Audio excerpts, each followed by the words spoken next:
Hello guys, today we are going to discuss about if you leave a piece of tooth root after the extraction. तो कैसे deal करना है, क्या करना है, क्या होता है और कॉमनली आस्क्ड क्वेश्चंस क्या क्या है regarding this. So dental extractions जो कि दांत निकालना बहुत कॉमन है, वो ऐसा प्रोसीजर है जिसमें केयरफुल कंसिडरेशन की ज़रूरत है as they can have significant implications for oral health and overall well-being. अब टूथ एक्सट्रैक्शन के टाइम पे एक स्मॉल पार्ट टूथ स्ट्रक्चर का, जिसको हम टूथ रूट भी कहते हैं, हो सकता है कि जो बोन के अंदर ही एम्बेडेड रह जाए. जबकि जो एक्सट्रैक्शन प्रोसेस है उसका एम ये रहता है कि हम टूथ को एंटायरली पूरा निकाल दें.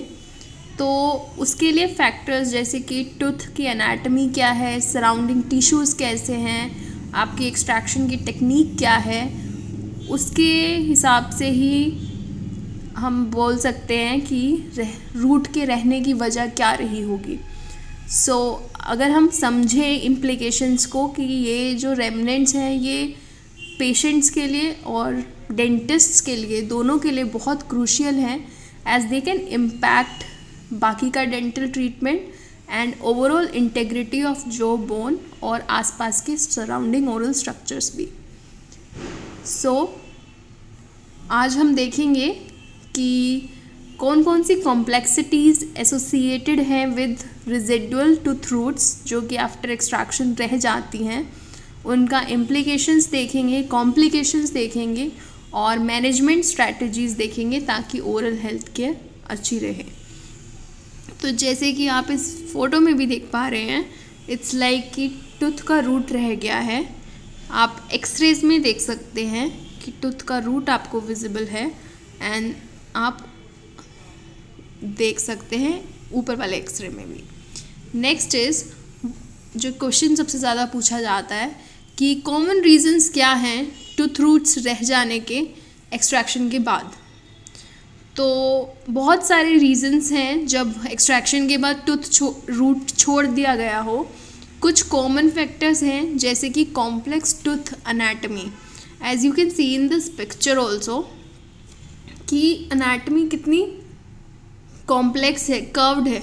तो जब हम निकालेंगे तो टूथ का एपिकल टिप टूटने का, ब्रोक होने का, फ्रैक्चर होने का चांस ज़्यादा है.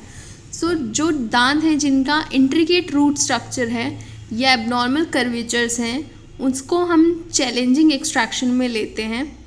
तो इससे क्या है कि पूरा रूट निकालना मुश्किल हो जाता है, जिसकी वजह से ज़्यादा ट्रॉमा होता है आसपास के टिश्यूज़ में.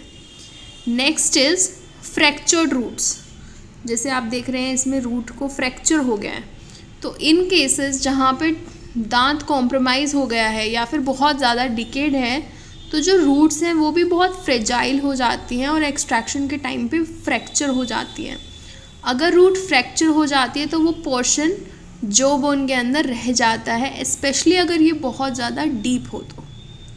Then this one, retain roots. कुछ सिचुएशंस होती हैं जहाँ पे पहले एक्सट्रैक्शन हुआ और पहले या कोई डेंटल प्रोसीजर हुआ और उन्होंने कोई रूट का फ्रेगमेंट छोड़ दिया, तो आगे की जो एक्सट्रैक्शंस होंगी वो कॉम्प्लिकेटेड हो सकती हैं, एज जो बचे हुए फ्रेगमेंट्स होते हैं वो चैलेंजिंग होते हैं उनको डिटेक्ट करना भी और कम्प्लीटली रिमूव करना भी. Next is ankylosed teeth. Ankylosis का मतलब है fusion of tooth root with the surrounding bone. अब आप देख पा रहे हैं कि ये बोन के साथ अटैच है, ठीक है. तो जब टूथ एनकाइलोज्ड होता है, separating the root from the bone can be extremely challenging और इट मे बी नेसेसरी कि आप पोर्शन रूट का छोड़ दें, जिसकी वजह से एक्सेसिव डैमेज जो सराउंडिंग टिश्यूज़ को हो रहा है और बोन को हो रहा है वो ना हो. Next is poor visibility.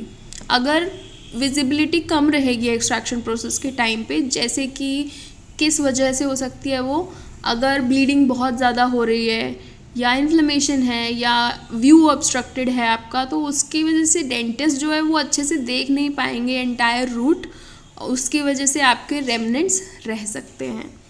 या फिर इनएडुकेट सर्जिकल टेक्निक, कम एक्सपीरियंस हो अगर, और अगर इतना अच्छा स्किल्ड डेंटल प्रैक्टिशनर ना हो तो वो फ्रेगमेंट्स बीच में छोड़ सकते हैं टूथ के एक्सट्रैक्शन के टाइम पे, स्पेशली अगर उनको डिफ़िकल्टीज आती हैं और कॉम्प्लिकेशंस आती हैं ड्यूरिंग द प्रोसीजर। तो ये बहुत क्रूशियल है डेंटल प्रोफेशनल्स के लिए कि आप अपनी पेशेंट को ओरल हेल्थ और एनाटॉमी को अच्छे से पहले स्टडी करें एक्सट्रैक्शन करने से पहले, और साथ में प्रॉपर टेक्निक्स का यूज़ करें और अपने टूल्स साथ में रखें to minimise the risk of leaving the tooth roots. Regular dental checkups और कंसल्टेशन से भी आप पोटेंशियल इश्यूज़ का पता लगा सकते हैं जिसकी वजह से एक्सट्रैक्शन प्रोसेस में दिक्कत होगा।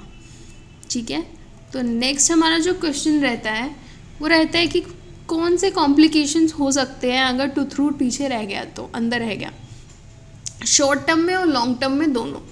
तो एक टूथ रूट को छोड़ना एक एक्सट्रैक्शन के बाद उसमें बहुत सारे कॉम्प्लिकेशंस हो सकते हैं, शॉर्ट टर्म भी और लॉन्ग टर्म भी। तो पहले हम सिर्फ शॉर्ट टर्म देखते हैं क्या हो सकते हैं। First is infection. जो टूथ रूट्स रह जाएगी वो वहाँ पे बैक्टीरिया ग्रोथ करेगा जिसकी वजह से लोकलाइज इन्फेक्शन होगा और एक एब्सेस भी बन सकता है। इसमें पेन होगा, स्वेलिंग होगा, इन्फ्लेमेशन होगा इमीडिएट पोस्ट एक्सट्रैक्शन पीरियड में। मतलब कि जैसे ही आपने दांत निकलवाया उसके बाद आपका दर्द ही नहीं रुकेगा, इतना पेन करेगा क्योंकि इन्फेक्शन हो जाएगा आपको। ठीक है, second is pain and discomfort. अब जब कुछ रूट का पीस बच जाता है उसकी वजह से आपको कंटिन्यूसली पेन रहेगा या डिस्कम्फर्ट रहेगा उस एरिया में, जिसकी वजह से आप पेशेंट के लिए खाना खाना, बोलना या डेली एक्टिविटीज़ कंफर्टेबली करना मुश्किल रहेगा। Third is delayed healing. अगर आपने टूथ रूट पूरा नहीं निकाला है तो उसकी वजह से नेचुरल हीलिंग प्रोसेस डिले हो जाएगा जिसकी वजह से वूंड क्लोजर डिले होगा और रिकवरी टाइम आपका ज़्यादा हो जाएगा। Fourth is bleeding. जब रेसिडुअल रूट्स जो होती हैं वो एक्सेसिव ब्लीडिंग कर सकती हैं एक्सट्रैक्शन साइड पे, जिसकी वजह से आपका रिकवरी पीरियड ज़्यादा होता है और आपको और चीज़ें लेनी पड़ती हैं to control the bleeding. Then there are some long term complications too. First is bone resorption.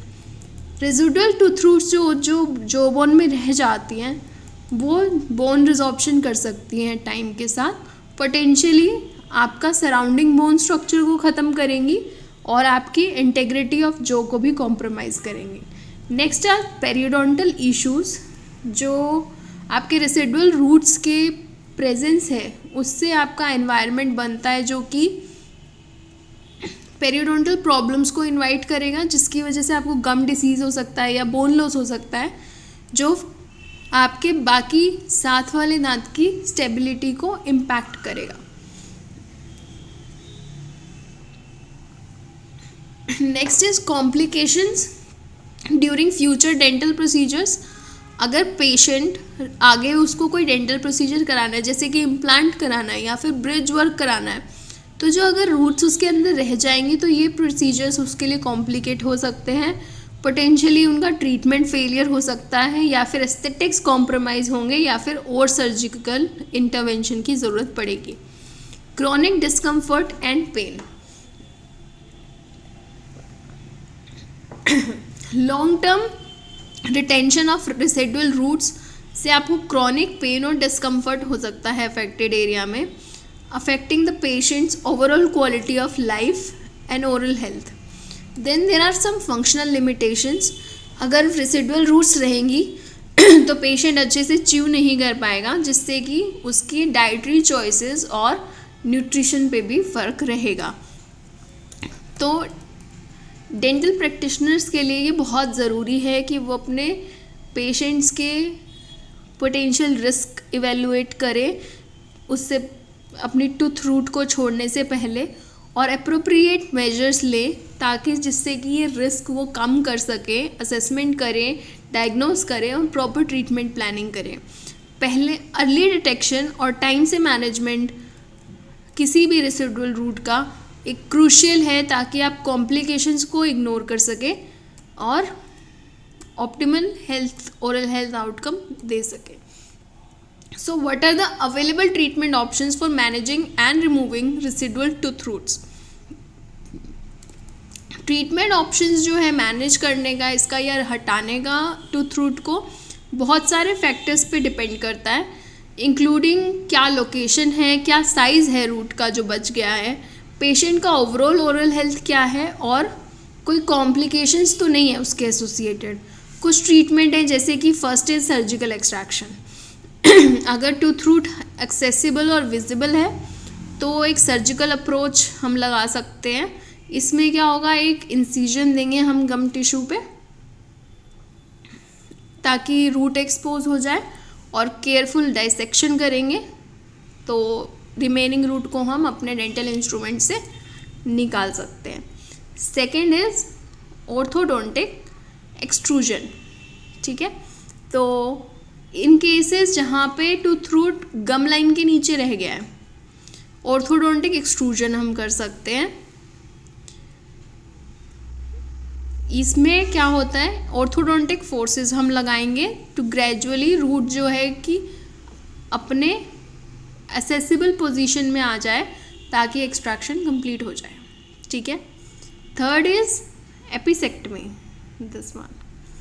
सो एपिसेक्टमी, जिसको हम रूट एंड रिसेक्शन भी कहते हैं, वो भी कर सकते हैं। अगर बची हुई रूट डीपली एम्बेडेड है जो बोन में और एक्सेस नहीं कर सकते थ्रू कन्वेंशनल एक्सट्रैक्शन मेथड्स, तो हमें सर्जिकल प्रोसीजर चाहिए जिससे कि टिप ऑफ द रूट हटाई जा सके और साथ वाले इन्फेक्टेड टिश्यू भी हट सकें, जिससे सील कर देंगे हम एंड ऑफ द रूट को to prevent further infection.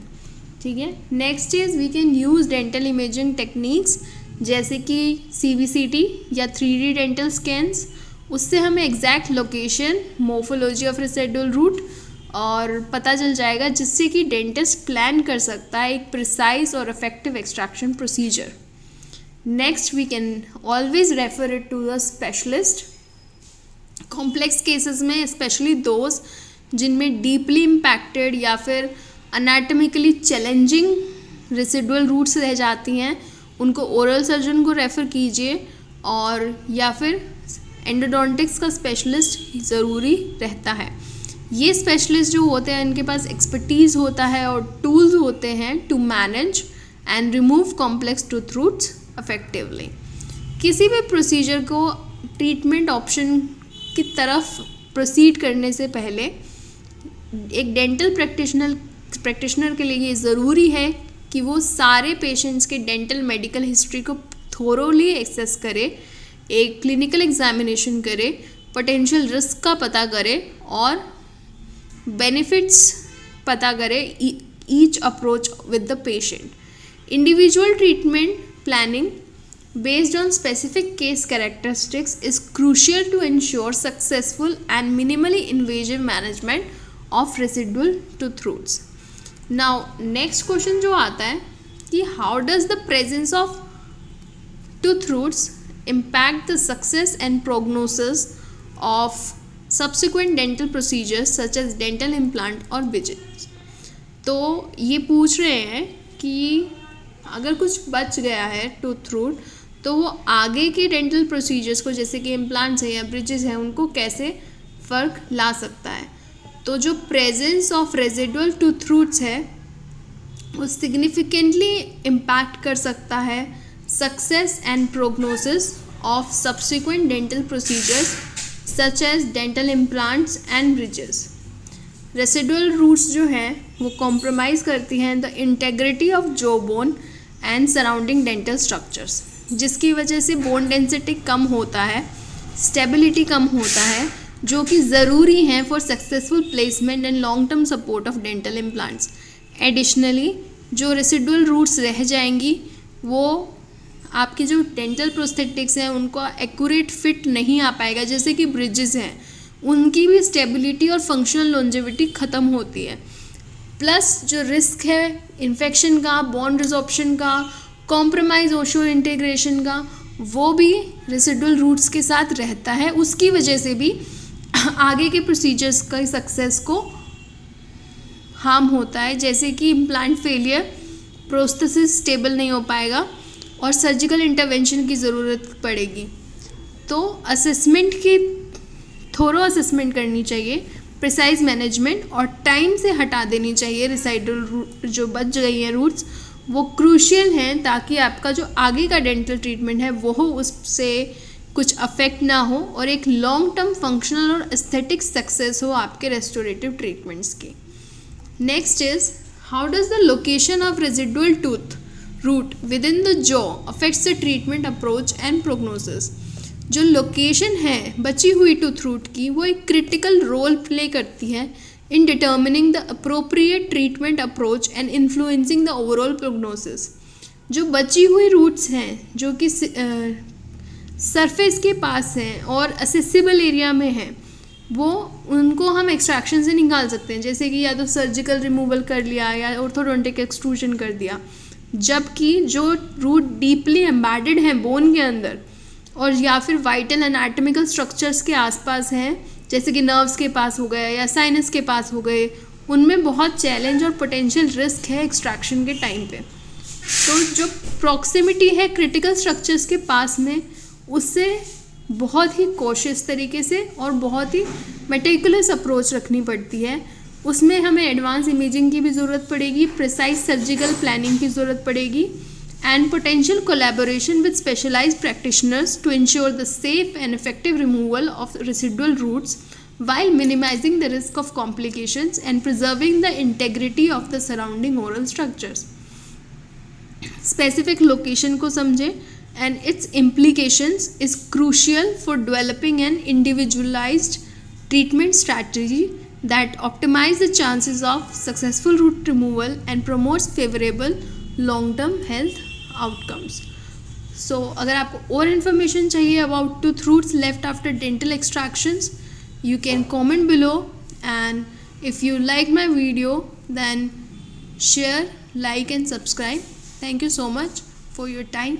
Bye.